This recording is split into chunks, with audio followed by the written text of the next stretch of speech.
Hey, good morning, everybody. Good morning. It's good to see everybody here at church today. Everybody's having a good time visiting. Happy Labor Day weekend. We've had a crazy week, haven't we, with lots of concerns, lots of things happening, lots of good things happening as people open their hearts of compassion. And so it's good to get together with good people and look at each other and say, let's go and do it again. I'm glad you're here. We have a special day today. It's going to be a little crazy. It's going to be a little out of the box. But when Tom told me to say that, I said, hey, we say that about every other week. So here we go again. Tom is here. Don't worry. You'll see him in just a few minutes. I want to tell you about just a few things on the back. Just take a quick look when you can at important announcements, including we hope you'll sign up to build a habitat house. Some of us here from this service are going to do it, and we'd love for you to do it. So check the website. There's an October build. Also, we will not have wine and wishful thinking tomorrow night. We will. Okay. Okay. Here's my address. Okay. 3725 Huntwick. I told you we were a little out of the box. Mary Ellen is inviting people to come to her house at 3725 Hartwick Drive. Free wine. Okay. Wine and wishful thinking, where we imagine great things and ready ourselves for good deeds. So also First We Drum is coming up. Lots of things happening. You can see it all right here. And now let's get started. Morning, morning. Hi, oh, don't you look precious? Good morning, bless you, bless you. Welcome to the Risen Ebenezer Baptist Church, where everyone is welcome, even Catholics. Oh, that is just the prettiest blouse. I used to have one just like that years ago. Isn't it wonderful how some people can just wear anything? I thought you were dead. I don't know who told me that. I'm so glad they were wrong. Bless you. Hey, hey, good morning, sweetheart. Well, I love that haircut. I don't know who told you you could come in this church like that, but excuse me as I get up here. In these shoes, I still get 4,000 steps on my Fitbit.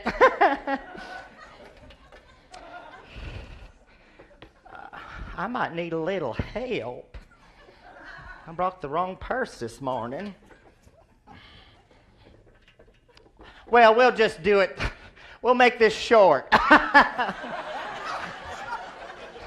Thank you, sweetheart. We got to get down to some serious business, though. I'm Vera Carp, Vice President of the Smut Grabbers of the New Order. In the absence of our President, the Reverend Spikes, do hereby declare this meeting to be officially open. Now, we've had a communique. After all the vicious things they've said about us in the newspapers, we decided to become a little more flexible on our bilingual education. And we do indeed have a bilingual education program to submit to the Tuna schools.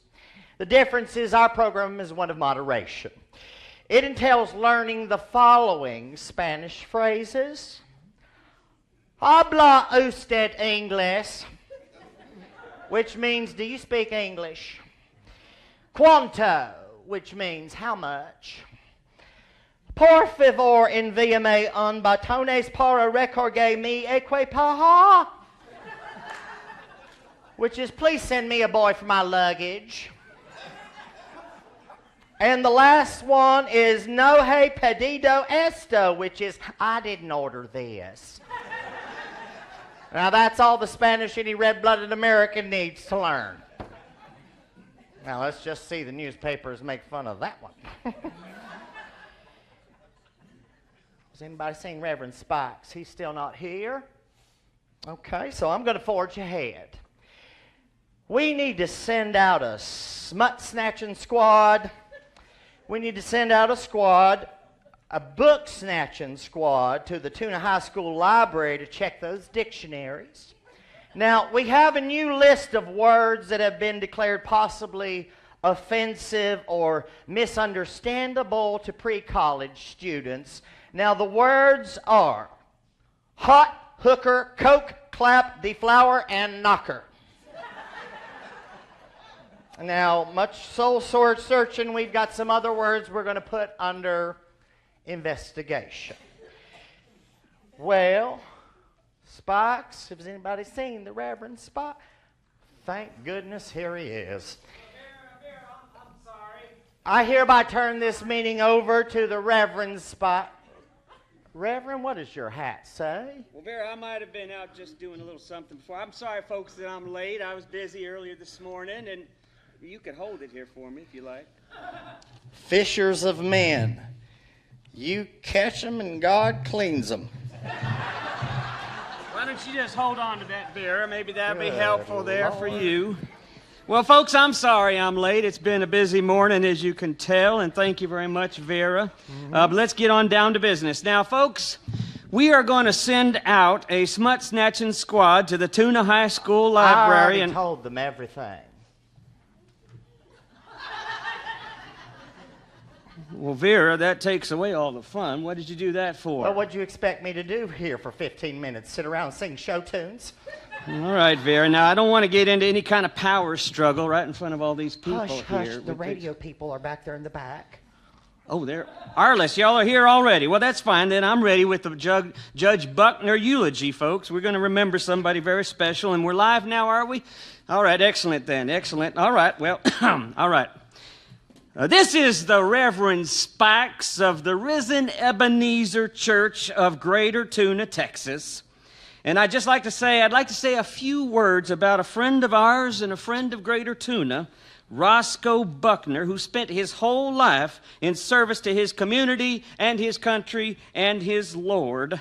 And we're sure that when the roll is called up yonder, he'll be there. He was a judge who made hay while the sun shined, but always, I say always, he let a smile be his umbrella. He always kept the sunny side up and always saw a silver lining inside every dark closet. No, he kept his head when all those about him were losing theirs and blaming it on him. About this man, what can anyone say except that he was one of a kind, a jolly good fellow which no one could deny. He was one for all and all for one, and to his own self he was true. He let bygones be bygones, but he always remembered the Alamo. He fought fire with fire and always kept the home fires burning. And when he couldn't stand the heat, he just got out of the kitchen. He would walk that extra mile, and he would walk it softly. Amen. For that man, hunger was his only pickle. What the devil does that mean? Vera, just hush a minute. He was a judge who wouldn't fire until he saw the whites of their eyes, but who whistled a happy tune, praised God, and passed the ammunition. For never, ever did I hear that man say die. He just did. And when the going got tough, he was gone. It's not easy to find the right words for just such a man, but I've done my best. Lord, I, Reverend Spikes of the Risen Ebenezer Baptist Church of Greater Tuna, commend this man to you. Amen. Amen. Reverend, we forgot to hit the record button. Oh, my Lord. This hasn't been... All right, so are we live now? Yeah, just start over again. All right. Friends, this is the Reverend Spikes.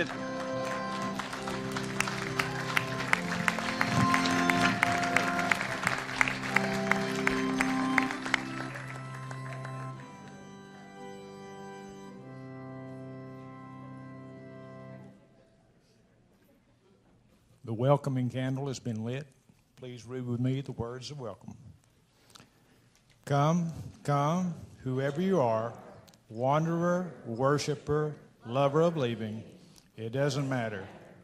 Ours is not a caravan of despair. Come, even if you have broken your vows 1,000 times, come yet again.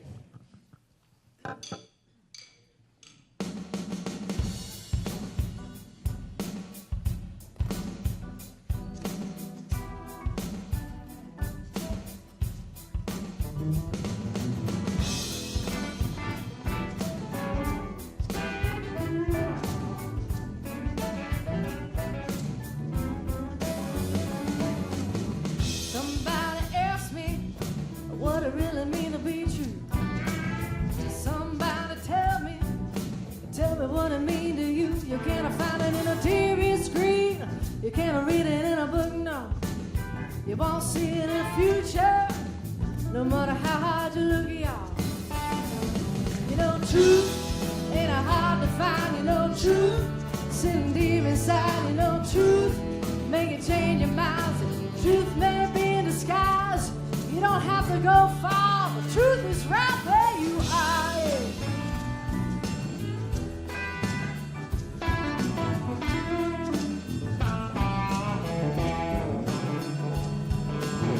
Somebody asked me, so what it really mean to be true? Somebody tell me what it means to you. You're trying to find a government, yo, and looking for the courthouse too.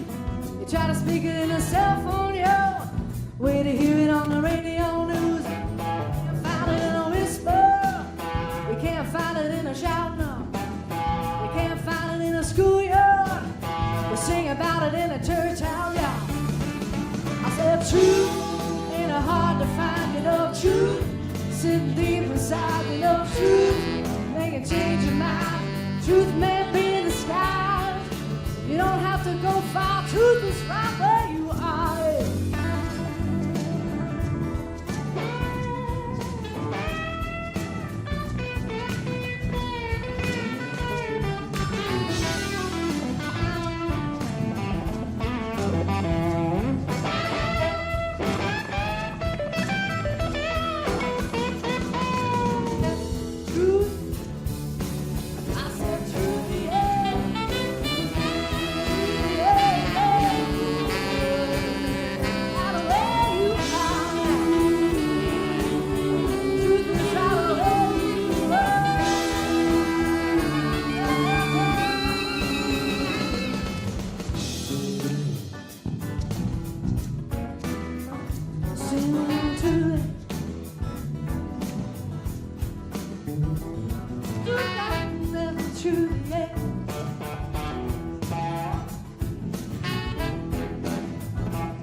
Good morning.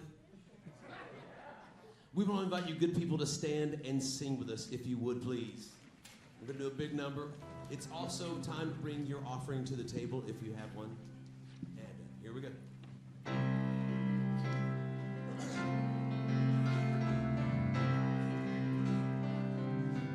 Here we go.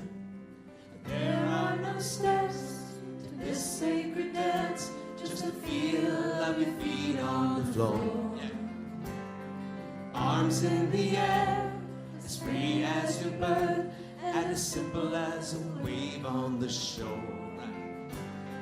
The voices you heard have no power here. Find a rhythm that fits how you live.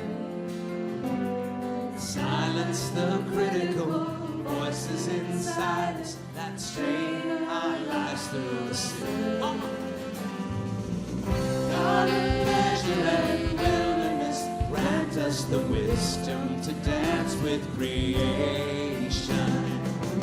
God of wonder and bliss, give us love for the beauty of all our elation.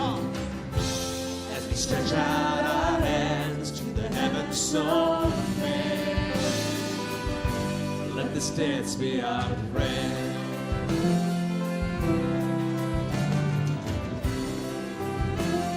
Verse 2 all together. Here we go. Move in a mystery of all that we see. We dance for the wonder of being. We dance through the struggles to remind us how the truth is finally free.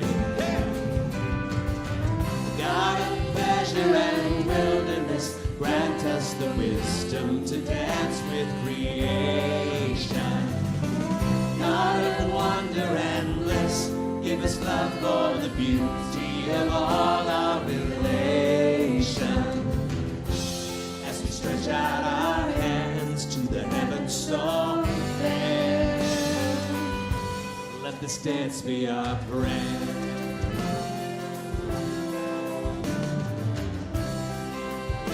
All right.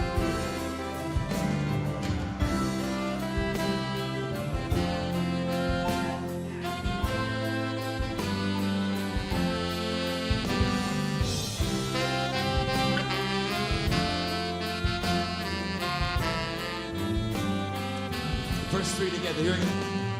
Dance with your brothers, leave all your cares. Come sisters and mothers, and let down your hair. Stars of the morning and darkest of night, for the joy of creation's God's greatest delight. God of pleasure and wilderness, grant us the wisdom to dance with creation. God of wonder and bliss, give us love for the beauty of all our relations. As we stretch out our hands to the heavens so fair. God of pleasure and wilderness, grant us the wisdom to dance with creation. God of wonder and bliss, give us love for the beauty of all our relations. As we stretch out our hands to the heavens so fair, let this dance be our prayer.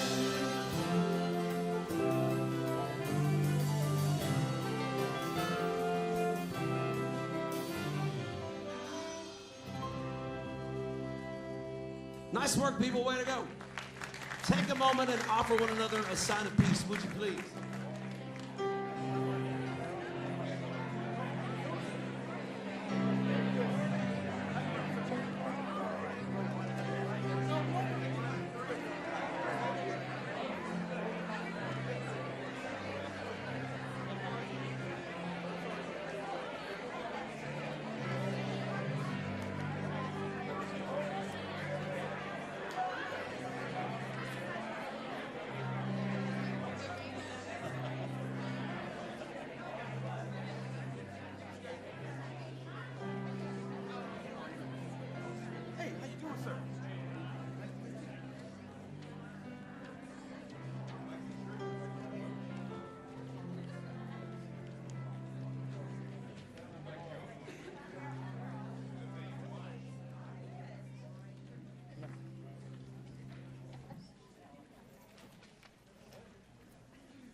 I knew this woman named Jane.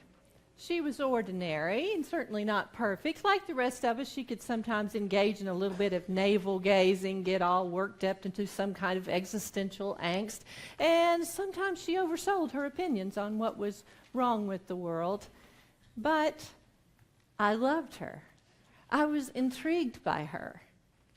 She had this idea that every person is on an adventure, and they go out to question everything. We ought to look under every rock. She would drive her friends crazy sometimes by breaking the big things down into little things and taking the drama right out of it. And you know we love our drama. She believed in this craziest thing. But if she were here, she would remind me, now don't call it a thing. She was content with the sheer inexpressibleness of it.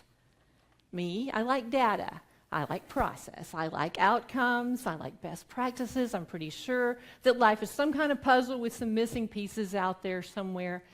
She seemed to reject the idea that life was a puzzle.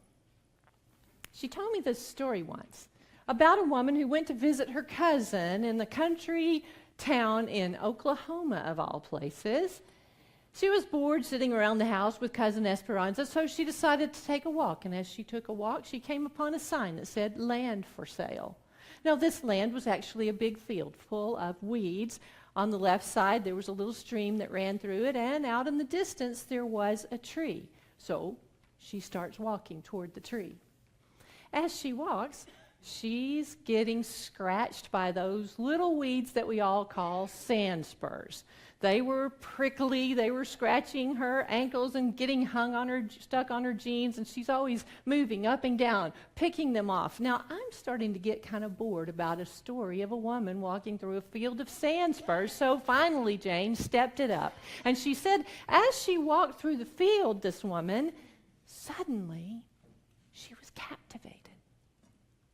And she stood very still for a moment, and then she turned around, ran back through the field, down the road to her cousin's house, grabbed her purse and said, "I got to go home, but I'll be right back." When she got home, Jane says, the first thing she did was put a sign in her yard that said, "Garage sale tomorrow. My junk can be your junk." She called the bank, cashed in her CDs, called her wealth manager and says, "I'm going to be making a withdrawal." "How much?" he asked. "All of it," she said. She made arrangements for her children to be taken care of by her mother, and she kissed her husband goodbye and said, "I'll be back. I'm going to buy a piece of land. It's in Oklahoma." Now, the funny thing about that story and about Jane is that she would never tell me what the treasure was in that field, what made the woman stop. She would never give it a name. And worse than that, once I heard her tell the story, and this time, instead of talking about the treasure, she talked about the person. She said he was a person on a mission. He was very focused. He worked hard. He was diligent. And I said, "Jane, is this a story about the treasure, or is it about the person?" And she said, "Yes." Exasperating, I tell you. But you know what? Jane really believed that story. Oh, I don't mean the literal part of it. She believed the idea. She believed about this thing. And the reason I think that about Jane is it seemed like that her life was an adventure, and that she seemed as a person who had found something, bought something, been given something, and whatever it was, it changed her whole world and her life into a treasure field. Not one that makes you wealthy, not one that cures you from cancer, but one that makes you open your eyes to the ordinary things in everyday life, in places you'd never expect, and for which you would give up things and even your ideas for it. Now, one more thing about Jane and that funny story. You know the part about Oklahoma? Well, she knew I'd had a little trouble in Oklahoma before, and I didn't care if that place dropped off the map. You know? I've told that story a lot of times, and when I tell it now, I change the city. And I tell people, you never know what you're going to find. Amen.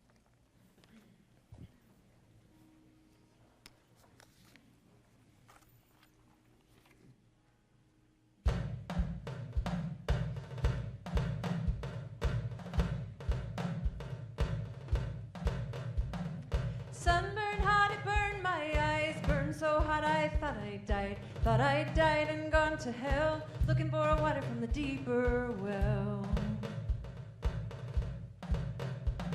I went to the river, but the river was dry. I fell to my knees and I looked to the sky. I looked to the sky and the spring ring fell, looking for the water from a deeper well. Well, looking for the water from a deeper well. Well, looking for the water from a deeper well. I was ready for love, I was ready for money, ready for blood and ready for honey, ready ready for the winning and ready for the bell, looking for the water from a deeper well. I found some love and I found some money, found the blood would drip from honey, found I had a thirst that I could not quell, looking for the water from a deeper well. Well, looking for the water from a deeper well. Well, looking for the water from a deeper well. Well, I did it for kicks and I did it for faith, did it for lust and I did it for hate, did it for a need that I could not quell. It's a sick heaven glove. So I ran with the moon and I ran with the night, and the three of us were a terrible sight. Nipple to the bottle, to the gun, to the drill, looking for the bottle from a deeper well.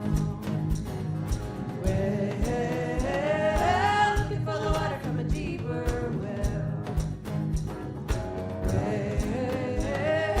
looking for the water from a deeper well.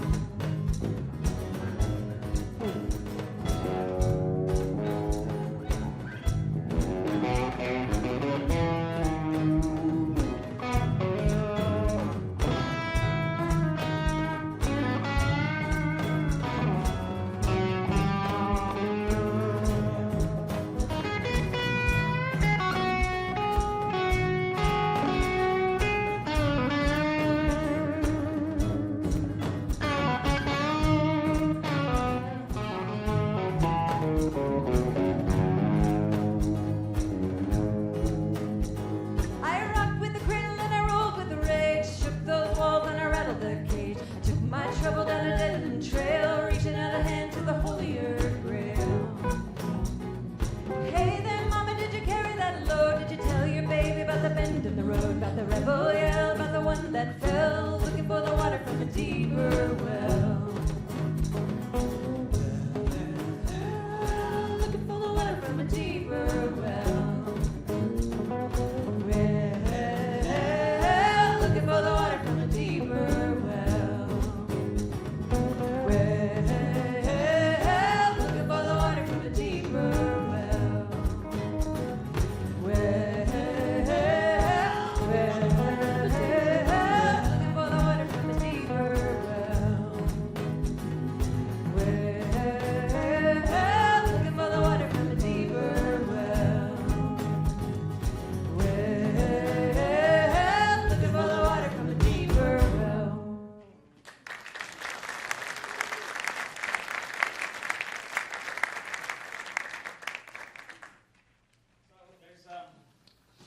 Story. Let's see if this is working. Yes, this is working good. There's a story.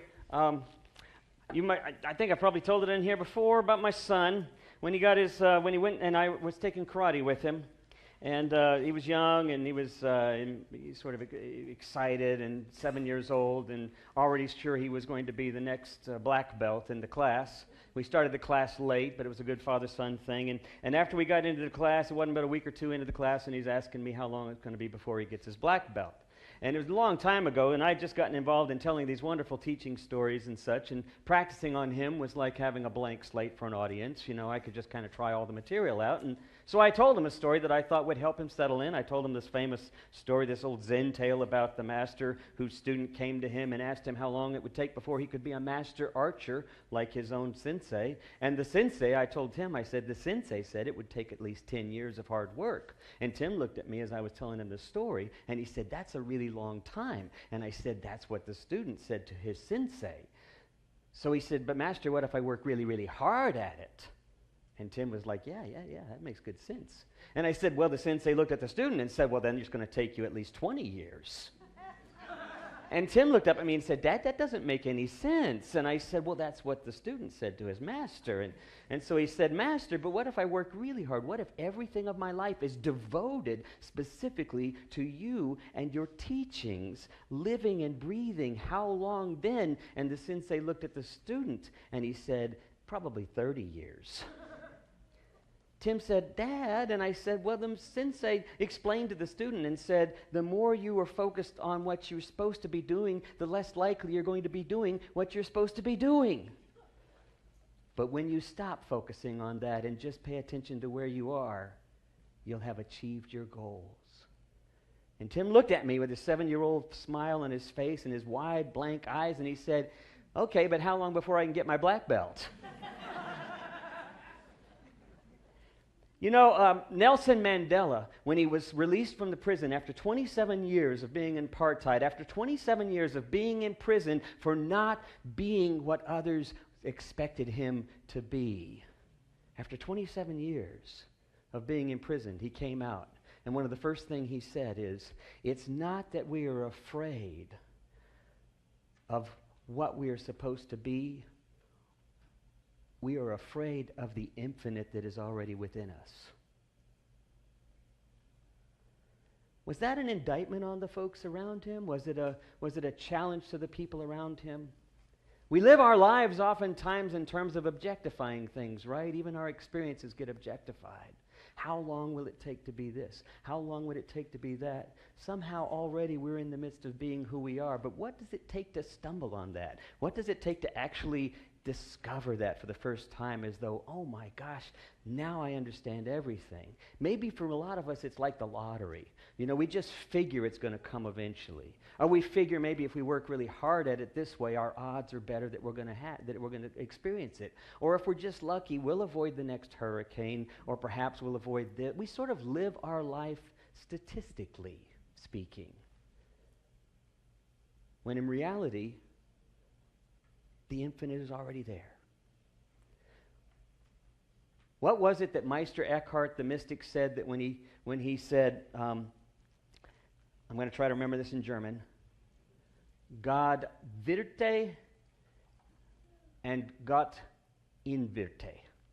That's bad German. I know it's bad German. But what it says is, God becomes and God unbecomes. And that's the challenge for us. Because all the time we find ourselves trying to create God in our image, trying to find God. And the moment we find God, well, that's when God disappears. That's when God really isn't there. In fact, when we find God is when we let go of the image. But how do we let go to be present enough to stumble upon God in every moment, to stumble upon mystery, to stumble upon discovery? The Navajo have a beautiful song that's sung not when life is good or when life is to be celebrated. This is the interesting thing about this wonderful song called The Beauty Way. It's actually a prayer that later on by Claudia Schmidt was made into a melody. But it doesn't sing when things go the way we expected them to go, and so we're going to be thankful. It's sung in spite of whatever's happening, because it's a vision that says every moment is pregnant with beauty. And the challenge is to get beauty out of our head, right? Like to get God out of our head so that we can experience God, so that we can truly experience beauty. And that's the challenge. We just as soon make it an object or feel like we're the object. And so the Native Americans, the Navajo, sing the song wherever they're traveling.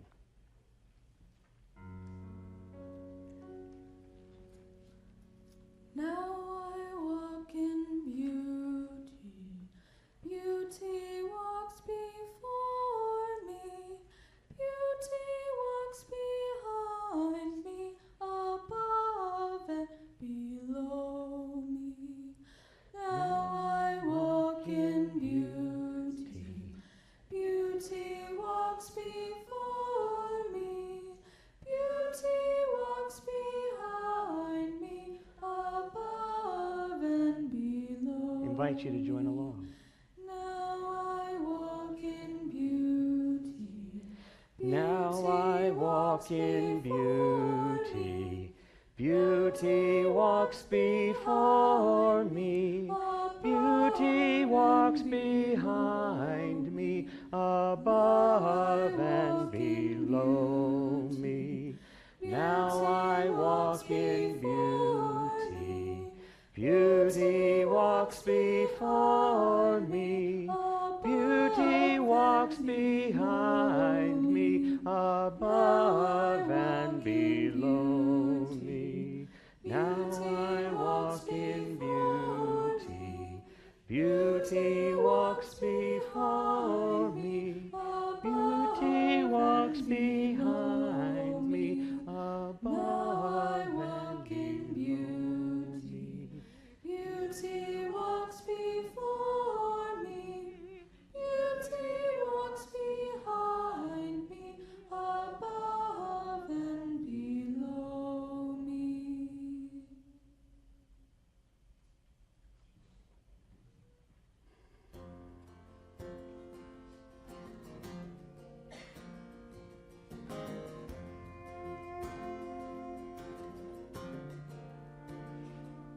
See, it's here where our pieces fall in place.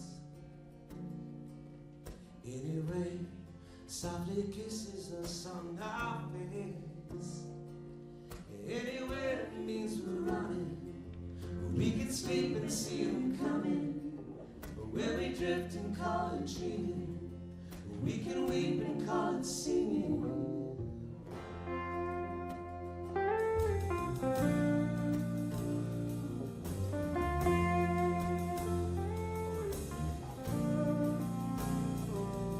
Where we pray when our hearts are strong enough, we can bow 'cause our music's born more than love. Where we see enough to follow, we can hear when we are hollow. Where we keep the life we're giving, we can lose and call it living. The sun isn't only sinking fast.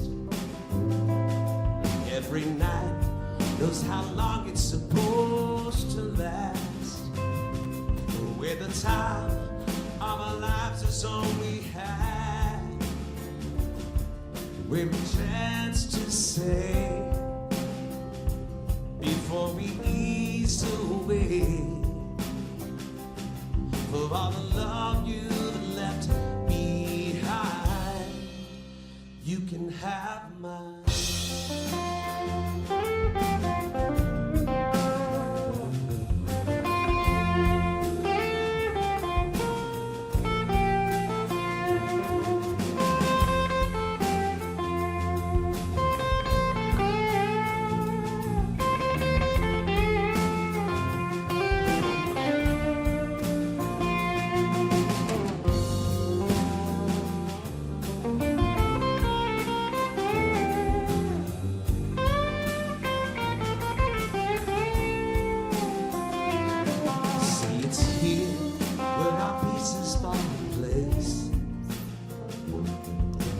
Fear, 'cause the feeling's fine to betray. Where our water isn't hidden, we can burn and be forgiven. Where our hands hurt from healing, we can laugh without a reason. 'Cause the sun isn't only sinking fast. Every moon in our bodies makes shining glass.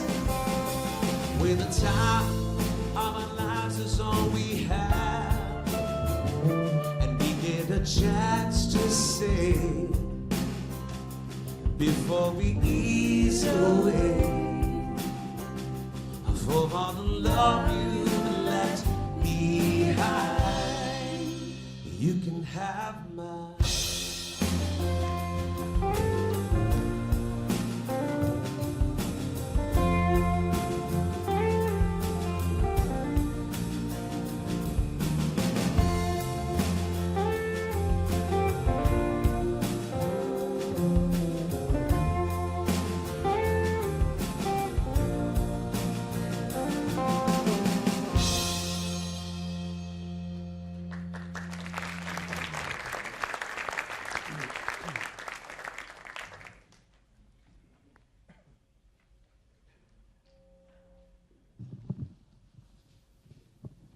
This is a poem by E.E. Cummings.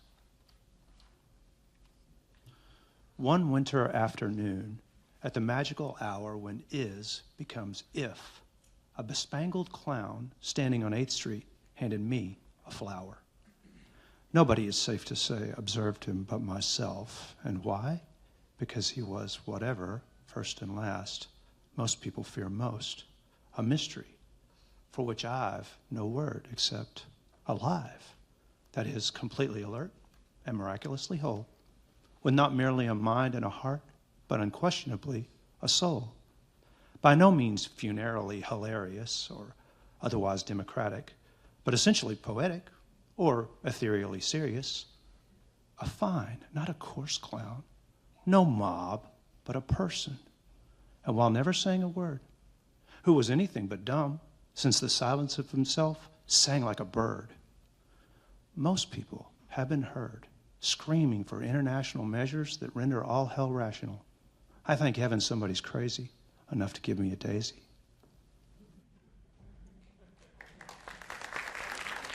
Beautiful poem.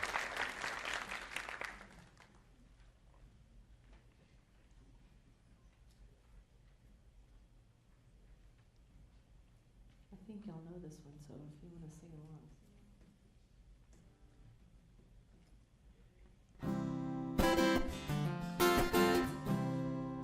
Well, there's a darkness,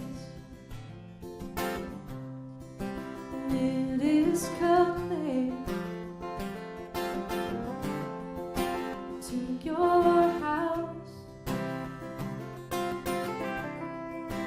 to your home. The tear-stained curtains. Will you look through your window at a troubled world, and you feel alone, but the light is coming with the morning. So just hold on with all your heart, 'cause we are coming, and we won't stop running, not until we reach you. Take your hand. Well, I know you. You have seen more sorrow than any heart should have to bear. No, no. So lay your burdens, lay them right down here beside me. You know I'm gonna carry just what I can, and the light is coming with the morning. So just hold on with all your heart, 'cause we are coming, and we won't stop running till we reach you. Take your hand. The light is coming. It's coming with the morning. So just hold on with all your heart, 'cause we are coming, and we won't stop running, no, no, no, not until we reach you. We take your hands, won't stop running till we reach you.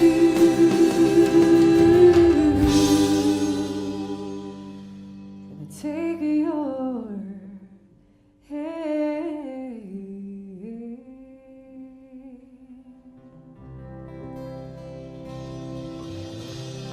Well, that was sweet. That was lovely.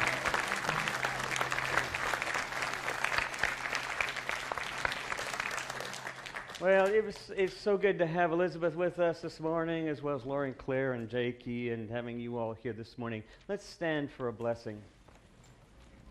Thanks for being a part of sort of our unusual service this morning in celebration of song and story and blessing. Hope you'll stick around and visit for a little while after, and I hope some of you, if you can, join me across the street. We'll be making some of those buckets that will go out with our team this week, but also hope some of you will sign up for the Habitat. You mentioned that, right? Uh-huh. Yes, okay, yeah. I was busy somewhere else, dressing a lady. Let's pray. Holy One, we are the light. We are the light within this world. We are part of that infinite source of beauty that is beyond the objects of beauty, that is beyond what we claim to be beautiful, even beyond our understanding of who you might be. As we move from this place, bless us that we might be those who stumble, that we might be those who pay attention, and that we might be those who are singing to beauty even before we realize it's there right in front of us. Bless us as we go from this place. Amen. Sing. Let the river run, let all the dreamers wave the nation. New Jerusalem.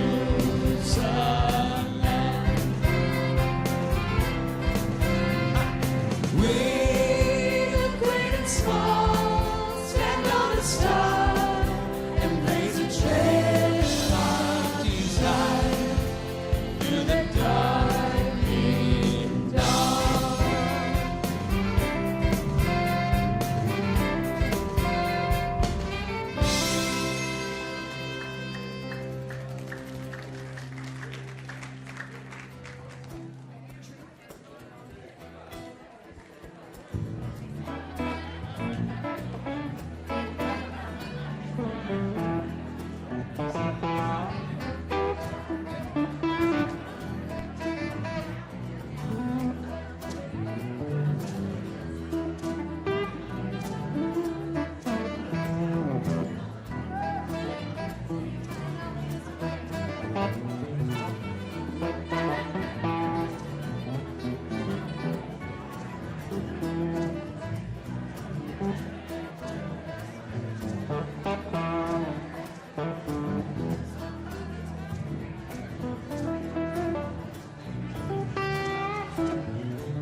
Amen.